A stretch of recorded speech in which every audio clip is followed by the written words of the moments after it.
Hey, hey! We're live.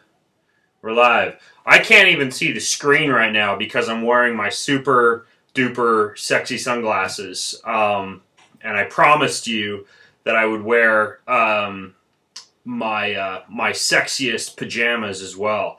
So I'm sporting my sweet. I gotta be careful because the fly tends to drop open on these things. But these are my Lucky Charms PJs, ready for tonight's sexy spree cast.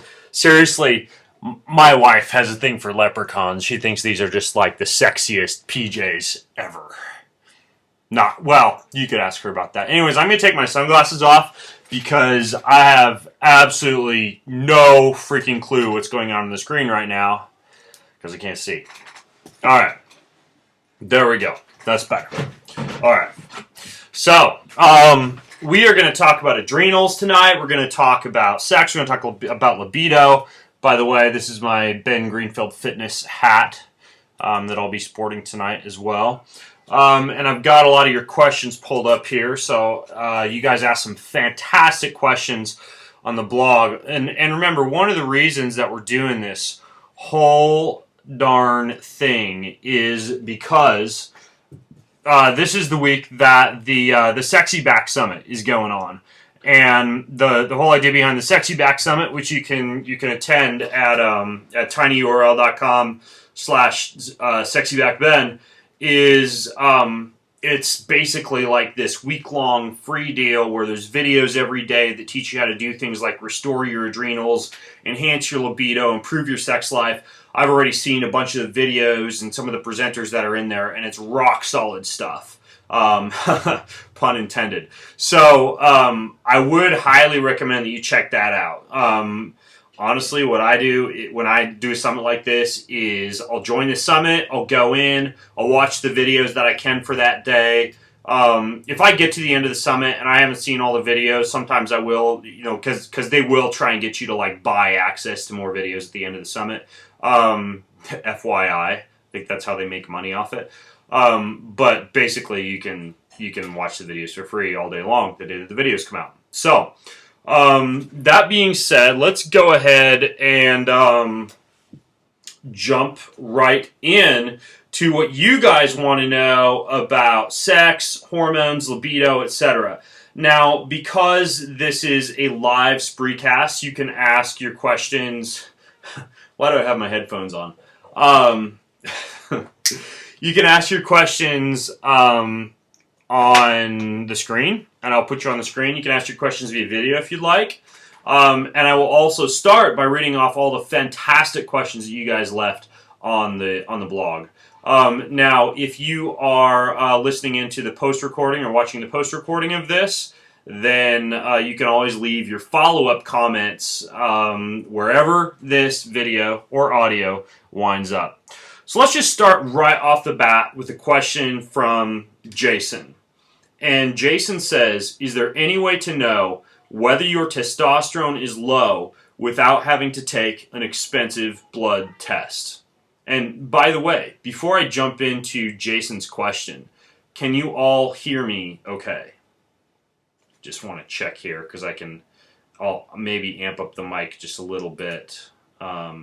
Yeah, let's turn it up just slightly. Just type in yes. Okay, I just turned up the mic a little bit here. All right, so Jason's question. How do you know if your testosterone is low without having to take an expensive blood test? So it was very, very interesting. I want to start off with a story about this. I, last year, got on an herbal testosterone support formula. And there are a variety of them out there. And they're usually mixes of tribulus and maca and fenugreek and all these different, herbal enhancing compounds that frankly work in some men and women and don't work in others. And usually different herbal mixes work for different people. We might get a chance to talk about that a little bit later on. I don't use an herbal testosterone support formula anymore. Based off of my recent blood work, I probably should get back on something like that because my testosterone has plummeted since I quit using one of those things. But I got on this, and immediately I noticed a few changes for me as a male. And what those changes were was, first of all, it was during a time that I play noon ball 3 times a week at my local YMCA. I play noon basketball. And all of a sudden, within a few days after starting on some herbal testosterone support formulas and working on getting my testosterone up, I noticed a distinct interest in winning. I got very, very upset when my team would lose games. I was far more competitive in terms of pushing guys around and really getting in people's faces. I was literally more aggressive out there. I also tended to be a little bit more aggressive in the weight room as well, wanting to really kind of push things around. It was just an overall feeling of competitiveness and aggressiveness that I didn't have when I wasn't working on getting my testosterone elevated. So that's one way that you can identify low testosterone, is have you lost your competitiveness, your competitive drive? Have you lost your aggressiveness? Do you not care if the other guy wins, okay? Very, very kind of primal testosterone-enhanced drive that we have that we lose if we dip into andropause, or our testosterone, specifically our free testosterone, the stuff we can use, gets too low. So, someone just told me that the microphone is loud now. You know what? I'm going to be putting this onto the podcast probably tomorrow, so I want to make sure I get good quality audio. So hopefully it isn't too loud for you. Anyways, though, another thing that you'll notice, and we're really not leaving any stone unturned today, another thing that you'll notice when your testosterone is low is you literally experience atrophy of your penile muscles, meaning that you get downregulation of what are called the androgen receptors, specifically in that very important gland of your body. And you'll tend to notice that it actually has a more shrunken and small appearance. And that's another sign that your testosterone is low. You can upregulate and restore those androgen receptors. It doesn't mean that you've kind of screwed yourself for life and pardon the expression, you're going to have a small member for the rest of your life. But that's another thing that you'll notice, is you'll get atrophy in that area. Another thing that you tend to notice, kind of hand in hand with that, is, and I got to be careful with the analogies that I use here, but hand in hand with that is the fact that you tend to not experience quite as much as that waking up like a 13-year-old boy type of phenomenon. And again, when I've gotten on herbal testosterone support formulas, when I notice my testosterone is elevated, what I'll experience are like waking at 1, 2 a.m., wishing my wife was awake, waking up in the morning, kind of like the same way that you woke up when you're 12, 13, 14 years old with what we call the morning wood. You tend to notice that as well, and that goes away, and you just never experience that. You also never experience like sexually oriented dreams, things of that nature, when your testosterone is low. Now, there are some other things that testosterone does to you that go above and beyond like sex and competitive drive, such as your ability to recover and repair from a workout. So you're more sore for a longer period of time and you have a harder time bouncing back after a workout. You tend to sometimes get more brain fog. You tend to get depressed a little bit more easily, showing signs of seasonal affective disorder. Something that really tends to fly under the radar with testosterone, and frankly, it's not something that you would know until you, like a friend of mine, who I'm getting on the podcast to, have a heart attack, is that chronic disease, specifically chronic cardiovascular disease, is associated with low testosterone. And of course, you wouldn't know this just from looking at qualitative variables, but it's something that's pretty darn important, and something that really scared me. That was the first thing on my mind when I saw my blood work 2 weeks ago and saw that my testosterone had fallen back down. That was the first thing I thought about, was my buddy who had a heart attack because his testosterone was low. So those are some of the basic ways that you would be able to recognize and identify low testosterone. If you weren't going to go out and like work with Wellness FX to get a blood panel, or if you weren't going to use direct labs or something like that for an adrenal stress index or a salivary testosterone profile, if you just can't afford that stuff, or you don't have time and you just want to kind of keep your finger on the pulse of your testosterone on a day-to-day basis, those are some of the things that you can use to recognize it. So, good question, Jason. Matt says, are there supplement or diet choices at mealtime that can act as an aphrodisiac, aka a modern-day Spanish fly? Man, if you did a web search for this, you would literally get like thousands of results. sip my glass of wine. I actually just got out of the river doing my cold thermogenesis, and one glass of wine typically gets me a little loopy. So towards the end of this podcast, things may get a little crazy. Anyways, though, you'll see the downward progression of my IQ. So supplements or diet choices at mealtime for libido enhancing.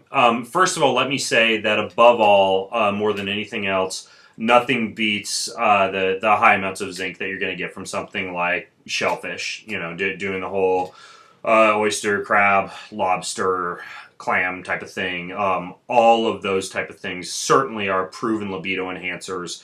That is not an old wives' tale. I guarantee that's the number one thing.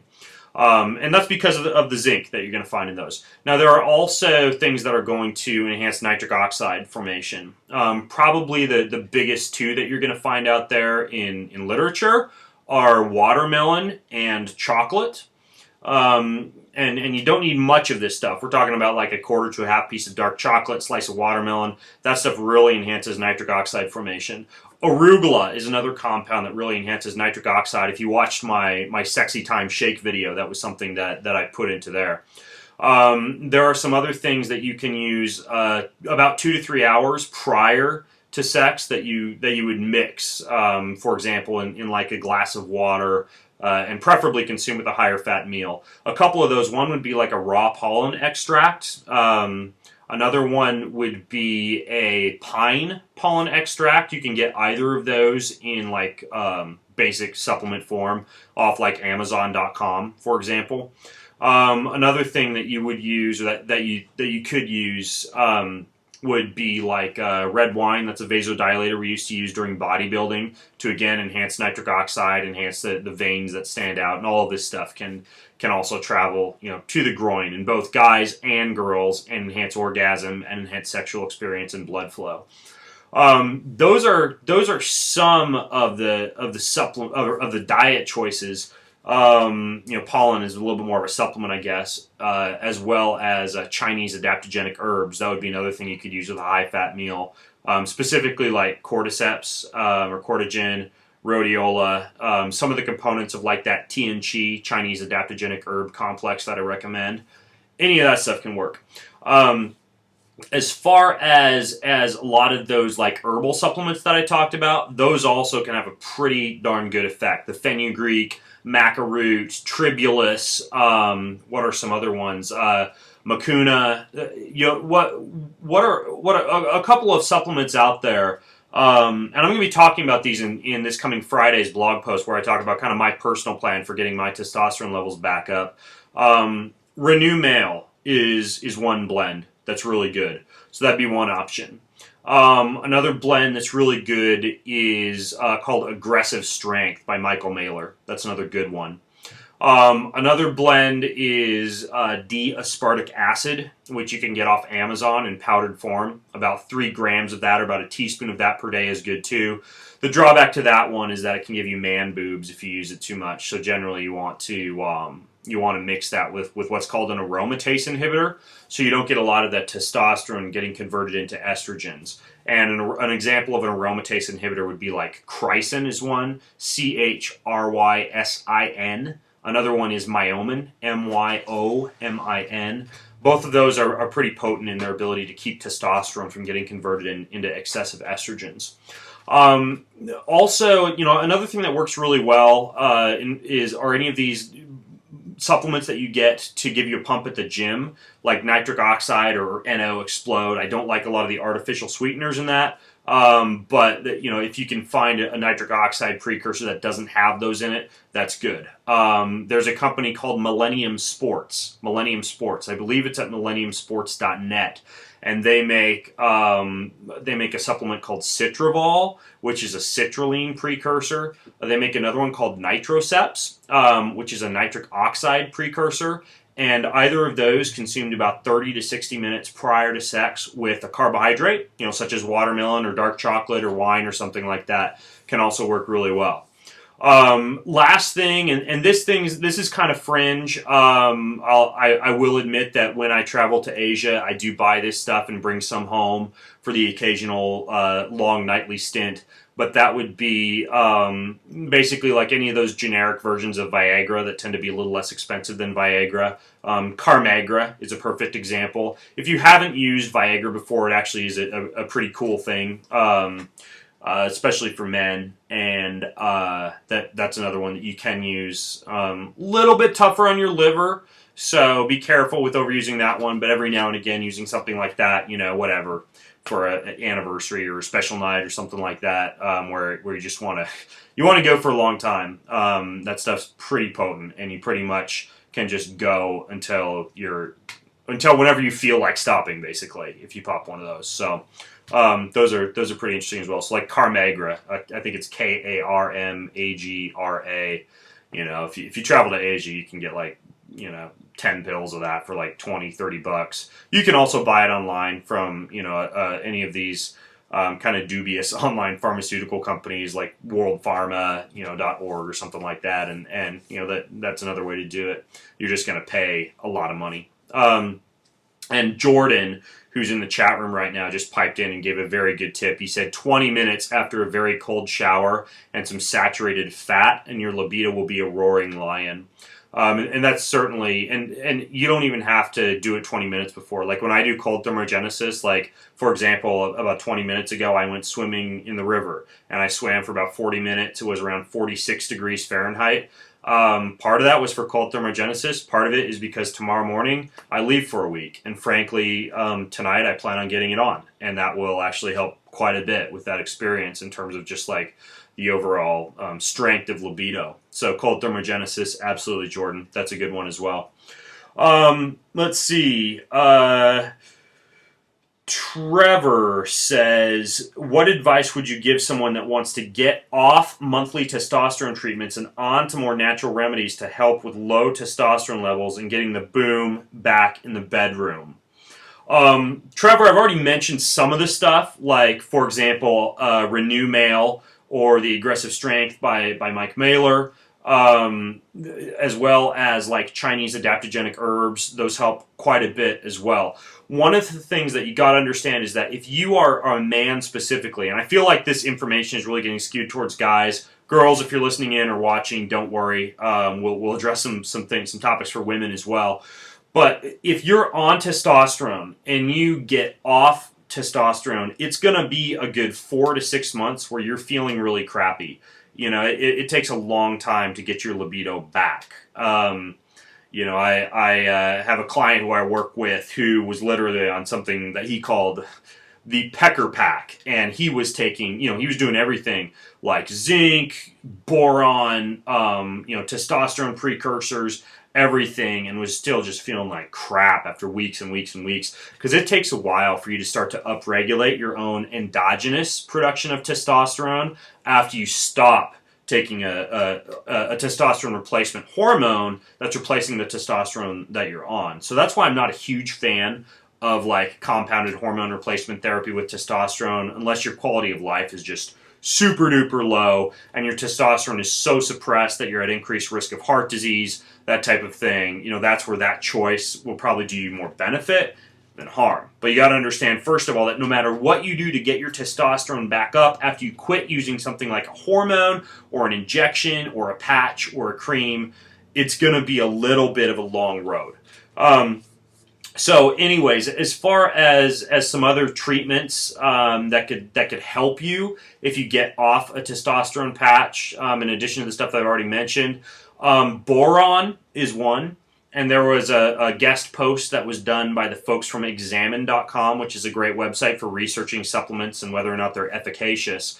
They did a guest post on bengreenfieldfitness.com about natural ways to get your testosterone back up. And the three biggies that they talked about were vitamin D, zinc, and boron. So you'll want to test your vitamin D levels, because if you megadose with vitamin D and you get your levels up above 100, which is possible to do with megadosing, what happens is you have increased risk of chronic disease. So you don't want your vitamin D above 100. I like to see vitamin D levels between 40 and 60 in men and women to indicate proper hormone and steroid and cholesterol precursors for getting your sex drive up and your testosterone and your progesterone up. But vitamin D would be one. If your vitamin D is low, about the number that I like to recommend is to get 35 international units of vitamin D per pound of body weight. Okay, 35 international units per pound of body weight. In many, many folks, that ends up coming out to anywhere from 3,000 to 6,000 international units of vitamin D. To put this into perspective for you, the average multivitamin usually has about 200 to 400 units of vitamin D. So you can get that extra vitamin D through like a Carlson's liquid vitamin D drop, through like a cod liver oil or a fermented cod liver oil, and that type of thing. The other really, really good way to get a lot of these fat-soluble vitamins, if you're a meat eater and you're okay with eating like offal and organ meats, not offal, A-W-F-U-L, offal, O-F-F-A-L, that would be through liver. And you can just Google grass-fed liver and the name of your city and you can find liver. Or if you're a hunter, you can go out and hunt down some liver because it's best fresh. Trust me. If you can take down a deer and get its liver out and cook that up that night, it is very, very tasty. Anyways, though, let's move on to Texas Lawyer's question. He says, for those of us who like to have a few drinks on a date, can you suggest a healthy way to counteract the alcohol's negative effect on sexual performance? Perhaps an exercise supplement or just good old-fashioned hydration? Well, this is a really good and relevant question because a lot of us have probably dealt with this. You're out drinking, whether with your spouse or significant other, or maybe if you're single, this is just what you do. And you get back, and you've got someone there that you're trying to enjoy a good time with, and the alcohol has just suppressed your ability to really get it on, or even depressed some nerve function and that type of thing. Well, certainly one thing to do would be to drink less alcohol. And even though that doesn't sound like fun, one of the ways that you can still get a good time with alcohol, perhaps let down some of your natural barriers, but not drink so much alcohol that it messes up your sexual performance, is to not eat very much at the same time that you're drinking the alcohol. I know that flies in the face of what a lot of websites will tell you. Eat a lot so you soak up the alcohol so it doesn't do damage. I'm a bigger fan of not eating very much before you drink. Drinking alcohol that is not very calorie dense but very alcohol dense. So for example, vodka with soda water or tequila with soda water, either way, because the bubbles in the water will allow the alcohol to actually transport the alcohol across your membrane and allow it to be absorbed into the bloodstream a little bit more quickly, meaning you have to drink less, you have a lower bar tab, but you also have less effect of excessive alcohol having an effect on your sexual performance and your libido. So that's one thing that you can do. And then if you're concerned about the way that you feel the next day because you didn't have enough food to soak up the alcohol, I've got whole posts over at bengreenfieldfitness.com about mitigating the effects of alcohol. But probably my biggest supplements for something like that would be to do a few sprays of like a liposomal glutathione. I get one off of Dave Asprey's website that's really good. Doesn't taste very good, but 3 to 4 sprays of that before you go out and drink, dissolved under your tongue. 3 to 4 sprays when you finish. That's a really good one. High-dose turmeric is really good, both before and after you drink. I'm a fan of phenocane for that. You could also put a bunch of turmeric on like whatever food you are eating when you're drinking, but that can kind of affect your breath. If you're with a significant other who doesn't want to feel like she's kissing a giant pot of curry, then you may want to go with something like phenocane. So phenocane is really, really good for that as well. Another thing that can help out quite a bit is like spirulina or chlorella. I like these energy tablets. That would be something to eat before you go out and drink, because if you eat it after and prior to whatever fun times you plan on having in the bedroom after, it dyes your mouth green and sticks in your teeth. And that is not sexy, trust me. I know I'm wearing green underwear right now and my sexy green trucker hat, and I had my green sunglasses, but green all over your teeth and your mouth is not sexy. So do spirulina, algae, stuff like energy bits, things like that, before, not after, if you're drinking for those purposes. Anything else? That like Carmagra or Viagra that I mentioned, that, definitely that stuff can make you a little bit more bulletproof to the effects of alcohol in terms of enhancing blood flow to your groinal areas. And yeah, those would be the biggies. So let's move on to B Burpee's question. He says, do you know the best time of day for male and female hormones to be supercharged? There's bound to be an apex that both partners have to maximize their satisfaction. Now, this is a tough one. Guys, you probably run into this. You wake up in the mood, and she's not. Okay? Now, the reason for this is because generally, in most men, testosterone is going to peak pretty high to the time that cortisol peaks during the day, and that's going to be between 8 and 10 a.m. So for a guy, the time that sex is going to be most pleasurable is between 8 and 10 a.m. For women, you tend to see that peak in progesterone and a peak in some of the hormones that are responsible for sexual pleasure occurring between 4 and 6 p.m.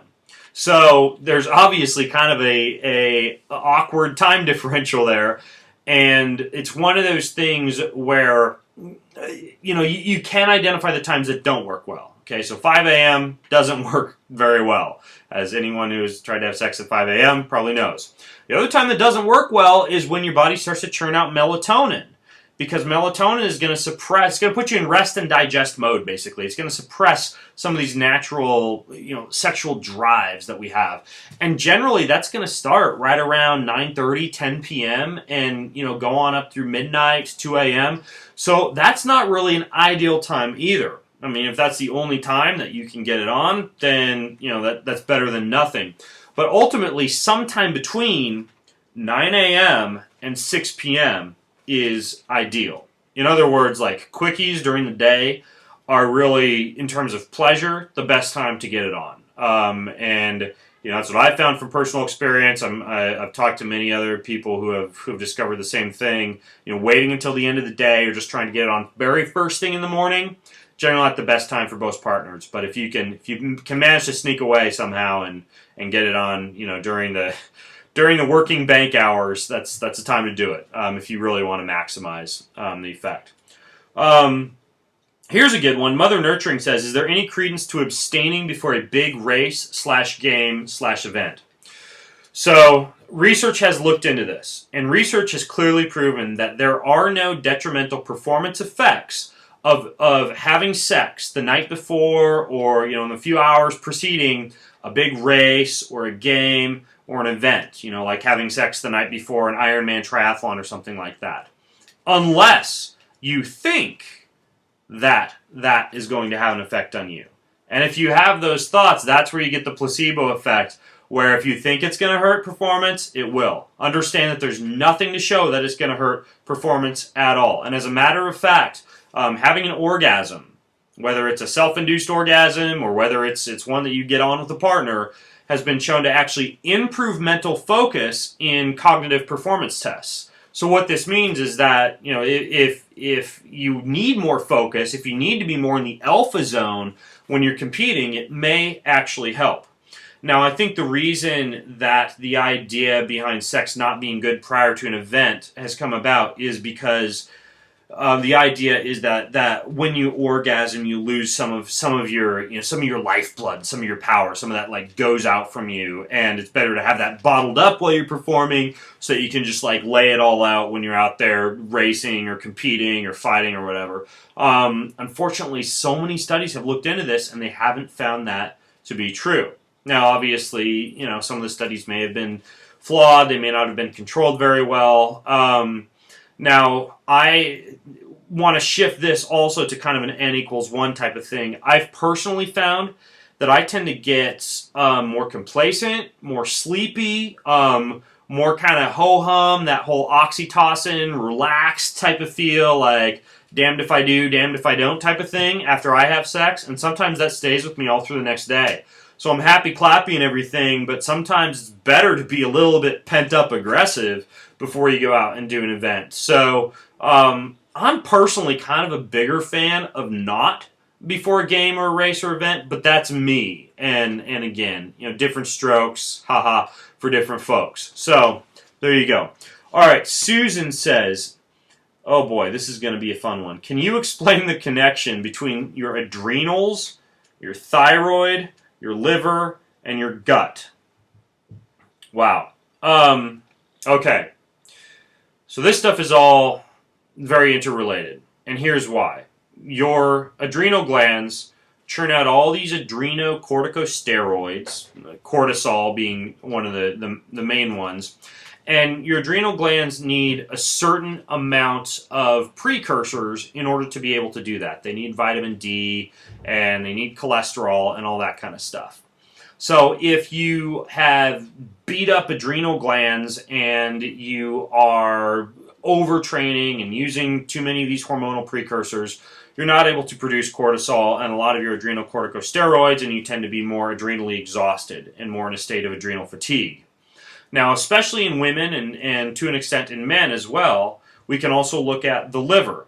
And what happens is when your gonads, when your ovaries, etc., are pumping out your hormones, a lot of times many of these hormones undergo their conversion in the liver. And the liver is also the place where you're going to detox a lot of estrogen mimickers that you're getting through your diet or through environment, stuff you get from like plastics and soy milk and stuff like that.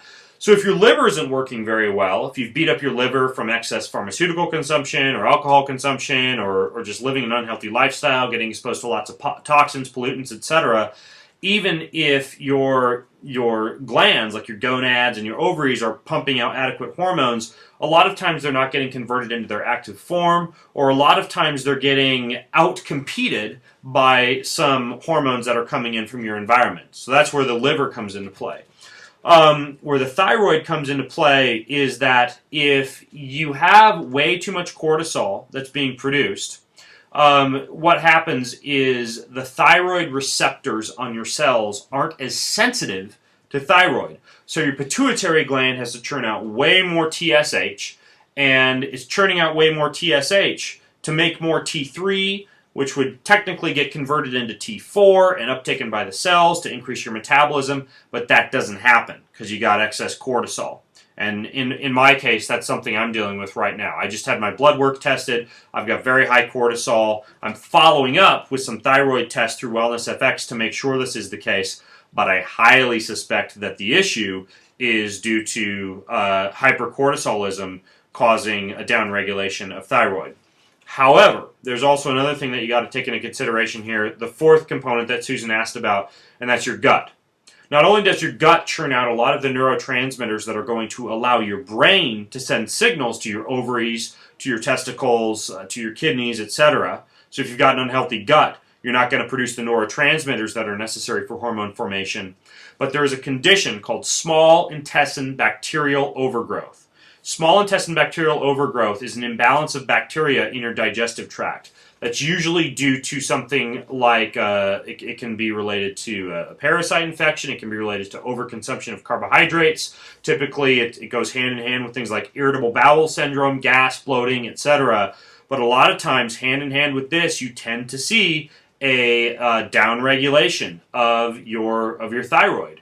And so that may be, in my case, for example, another issue that I'm dealing with is gut health. And I certainly do have some of the signs and symptoms that may be an issue in my case with my thyroid as well. So all of this stuff is interrelated. Really, the only way you can go after it is to test.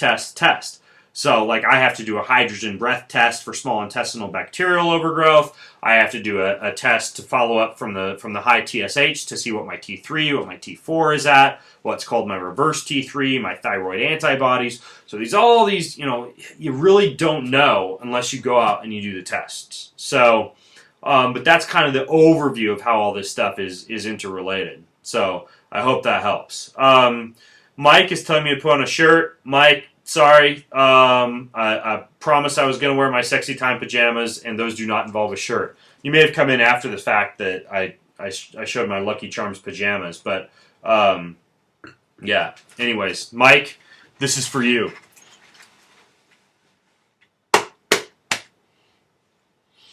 All right. So questions. Let's see what other questions have come in since we started this spreecast. Rodolfo, I'm going to put your question on screen because I can't read the whole thing. But Rodolfo says, what are your thoughts on this? I have low estrogen levels, low FSH, low LH. And for those of you who don't know what FSH and LH are, those are the hormones that get churned out by your pituitary gland to get your ovaries to produce more hormones like estrogen. Low IGF. No, I'm sorry, I'm totally butchering this. You say low estrogen, high FSH, high LH, high insulin-like growth factor. Okay. What this means, especially when you say that these other hormones like DHEA and testosterone and stuff like that are all low, is typically that for some reason your brain is churning out the compounds that are telling you to produce more hormones, but your body isn't responding by producing more hormones. Now you say that your sex hormone binding globulin is low. And that's a very, very key factor here, because usually if your brain is sending a signal to your body to produce more hormones, but you've tested and those hormones are low, it's one of two things. You've got too much binding globulin circulating in your bloodstream that's causing hormones to be in your bloodstream but be in their bound, unactive form. Okay? A lot of times when that's happening, it's due to caloric excess, too much insulin and too much sugar. Okay, that can upregulate these sex hormone binding globulins. Now the other thing that can happen is you don't have enough precursors on board to actually produce hormones. You don't have enough vitamin D, you don't have enough fat, sometimes it can be a magnesium issue, sometimes it can be some other micronutrient like zinc or boron or B12 or something like that. But it can also be a nutrient deficiency. Now in your case, because you say you've got low hormones, but you've got you've got low hormones but also low binding globulin, in your case, you probably need to look at this from a dietary standpoint. You probably got to eat more or eat more fat or put your body into a state where you're getting more precursors into your diet, and that's usually kind of the case with something like this. So, Chris says, how does having 4 to 6 Brazil nuts a day help? Similarly for high-dose fish oil. Chris, this is something I should have mentioned earlier in my response about dietary factors, because I keep frozen in the shell Brazil nuts in my freezer. You got to get them in the shell so that you're guaranteed they're not going to be moldy and rancid, because Brazil nuts can be really bad for you if they are. The other thing that you got to do is keep them in the freezer, again, so they don't get moldy and rancid, because Brazil nuts can be really bad for you. But they can also be really good for you because they're a potent source of the selenium and zinc, which are helpful for your thyroid and helpful for your testosterone. They have also got a lot of these healthy fats in them, which are, like I just mentioned, hormone precursors. So that's where Brazil nuts come in handy. I actually just do 3 right now. I toss them in my morning green shake, with some coconut oil and a little bit of almond butter and that type of thing. So that's the deal with the Brazil nuts. For fish oil, it really does come down partially to a lot of these fat-soluble vitamins that I've talked about a little bit today, as well as omega-3 fatty acids. Not only do omega-3 fatty acids help you from a cardiovascular standpoint, they've got a little bit of a blood-thinning property. They help with blood flow, so they can assist with sexual function and sexual performance, but they also have a lot of anti-inflammatory omega-3 fatty acids in them. Again, just like Brazil nuts, and any fat really, if you get the wrong kind of fish oil, it's bad for you because it's rancid and it's high in omega-6 fatty acids, and it tends to cause a lot of oxidation in your bloodstream. But if you get a good high-quality fish oil that's cold processed, that is packaged with antioxidants like astaxanthin and vitamin D and stuff like that, I take the brand Super Essentials, by the way. I take 4 grams of that a day when I'm traveling and I'm not eating fish like I usually do at home. That can be really, really good way to basically keep your healthy fat levels high. So I'm a big fan of fish oil. I know fish oil has taken a beating in the news recently. If you have seen the beating that fish oil has taken in the news, I would recommend you go to the Life Extension Foundation website and do a search for fish oil. Life Extension Foundation just kind of recently published a kind of a rebuttal to some of these studies that have shown fish oil to be harmful. So I recommend you check that out on the Life Extension Foundation website. All right, we are getting close to time. Let me tell you right now, I would highly, highly recommend that if you dig this kind of information, I only scratch the surface of the type of stuff that you're going to learn when you go to tinyurl.com/sexybackben and you check out the Sexy Back Summit. A lot of what I've taught you in this brief, 45 minutes or so, is stuff that I've picked up from a lot of the doctors that are presenting at this Sexy Back Summit. People like Chris Kresser and Dr. Sarah Godfried and who else is there? Dave Asprey. He's not a doctor, but he's talking there. A lot of really, really good talks. So totally worth going to. Again, it's at tinyurl/sexybackben. It's totally free. You can't go wrong checking some of this stuff out. So I'd highly recommend that. If you have more questions, you can leave them right underneath this video. I will be posting this video at bengreenfieldfitness.com as well as publishing it on a podcast. This will be the special podcast for this week. If I've offended you in any way, I apologize. I know that some of this stuff can be a sensitive topic for people, and I always go out on a limb when I talk about sex in a frank and candid manner, but it really is something that we all do. Or that we all should be doing. Now let me end with this as well. If you can dial in your fertility, meaning enhance your hormones, balance your hormones, get your libido up, get your sex drive up, I guarantee that you will, in the process of doing that, vastly improve your health, your longevity, and your performance. Okay? Fertility is intimately intertwined, pun intended, with health and performance. If you can't get it up, guys, women, if you're never in the mood or you're amenorrheic, guys, if you have no competitive drive and you're sluggish, or you've noticed that you've experienced penile atrophy, and hopefully you know what that means. And basically, stuff just isn't working for you in the sexual department, I guarantee you're shortening your life and you're really cutting yourself short in terms of your sports performance and your ability to enhance, whatever, your performance in a triathlon or a CrossFit workout or whatever. If you can get your fertility lined up and your hormones balanced, the downstream effects are freaking awesome.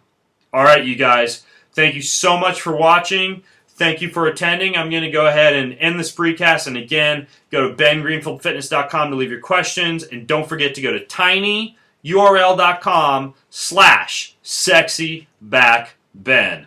All right, over and out. Thanks for watching.